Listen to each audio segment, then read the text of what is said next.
Yep. Is coronavirus really something to be scared of, or is it just like the flu?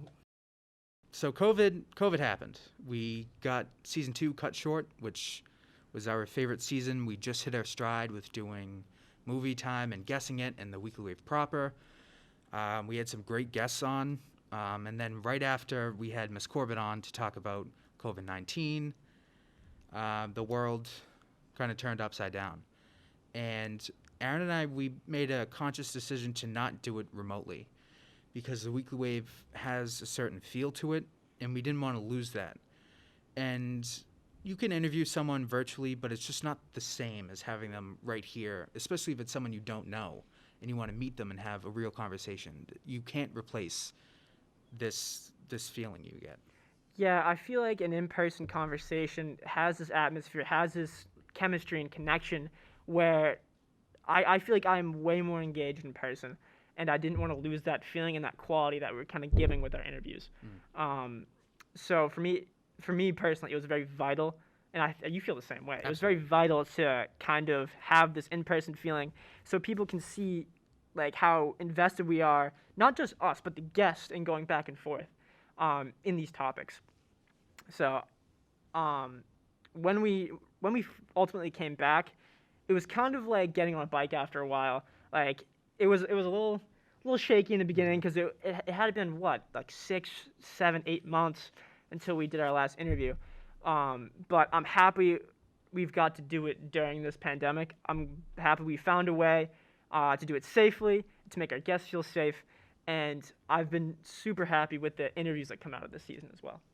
Yeah, I mean, for us to kind of get a sense of normalcy of what it was like last year, sitting at this table and, talking with someone. But it also kind of gave us a different opportunity to have a new set with, us at the table and them over there. We used some new equipment with the lav mics. We, have these lovely bottles of hand sanitizer that we didn't have last year. I think it was an opportunity to kind of, it was a baptism by fire. Like, when something goes wrong, like really wrong, how do we move forward and how do we make it feel the same but also new? And I think we've done a great job. I was able to come on as director, after season 1, and being able to be a part of this meant so much to me and still means so much to me, and has been, my favorite thing to look forward to over high school. And if the show does get picked up by someone else, I really hope that, they have the same passion as, Matt and Aaron do and as I do. And I really hope they have as much fun with it, It's going to be hard to say goodbye to the Weekly Wave. I know it's going to be hard for Matt and Aaron, and it's going to be hard for me too. Not only has directing this show gotten me so much experience and enjoyment, but it's also, something we can always talk about. And, we've won awards on this show, and it's something we're all very proud of. And to see it come to an end for us, not an end permanently, but to see it come to an end for us is definitely sad. And I don't think it's quite hit me yet, since we've been doing it so much recently that, a few weeks from now, we're going to, I'm going to direct the show for the last time. And that's going to be crazy, and I'm definitely not looking forward to that. But it's bittersweet. We're all moving on to great things. We've all decided, which colleges we're going to. We all are kind of taking that first step into our futures. But I'm definitely always going to look back fondly on the time I had here as director of the Weekly Wave and all the memories that come with it. Something that I hold near and dear to my heart and cannot wait to look back on years and years down the line. It's kind of this daunting question that we have now that the year is coming down to an end. Mm-hmm. We're seniors, we're leaving.